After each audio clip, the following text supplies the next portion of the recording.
Hi everyone, good morning. Welcome to my channel Cloud VJ. So today we are going to talk about the Azure landscape.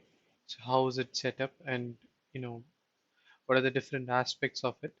So let me compare this with a company landscape. So you have a company. With a company you have a directory which has the details, personal details about all the employees working in the company, right? So on a company level you have this directory. For a company, you have different departments, and within departments, you have projects where you have a categorization on. Within projects, you have delivery, which is the actual delivery where it happens, right? Now, why have I showed you all these, layers is the Azure tech stack is also layered in such a way. So the first layer where you call a company is nothing but your directory or a tenant level. Now within a tenant, you have subscriptions, and within subscriptions you have resource groups, and within resource group is where you can create your resources, which is your actual delivery.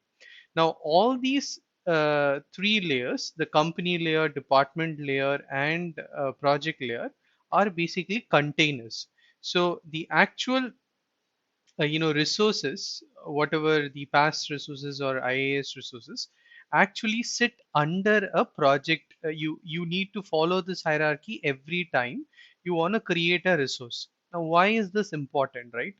There are two aspects why it is important. One is in terms of security, and second is in terms of enabling governance and compliance at different levels. This is very important. Now the security, when you see, is also defined at different levels. Now an admin who is an admin guy who manages this entire company would have an access control defined at this level. So all the departments, all the projects, all the deliveries that is created within this company, that particular admin will by default have access to everything within that company. So the inheritance works in terms of access control from top down approach. So the higher the access you have, the bigger, you basically inherit all the underlying resources. Access is something that you automatically inherit into. So that is the reason why, it is mostly advised to give access only at a project level, or at even then if you want to control it to an extent, best case scenario is to give the access control at a resource level. Now again, we'll be talking more about the security of the resource level in a later video, but this is how the Azure landscape is defined. Now apart from security, you could also define certain governance principle. Now let's say as a department you want to ensure that whatever resources created in the department is only created in the European region. So you can create a rule at a department level, in this case a subscription level.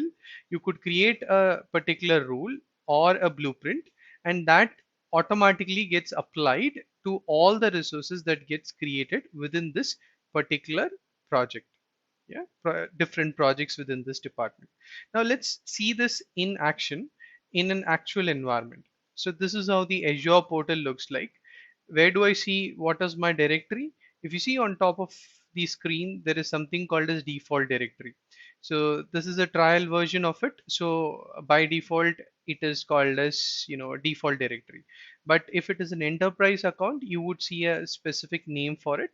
And the directory which I talked to you about is nothing but Azure Active Directory. Any user, whoever,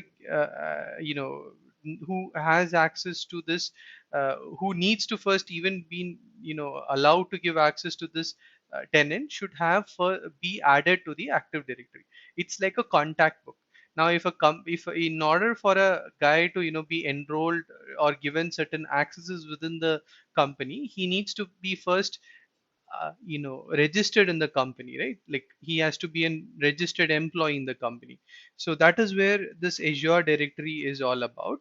So the Azure Active Directory is the directory where you will see all the users, groups, the system users, and others being created in this directory. So this is like a phone book, you can say, or a registry book for the entire company. Now within that you have, as I said, subscriptions. Now you can create subscriptions within the tenant. Now this is more like a department. You create a subscription, and within that subscription you basically, have a resource group. You can create a resource group within a subscription, and then within this resource group you could probably, create your own resources. So this is how a entire landscape of Azure is set up. So if you're starting up with Azure as a into Azure, knowing this landscape is very, very important. Hope this video has been helpful for you. Thanks for watching. If you do like this video, please subscribe and hit the like button.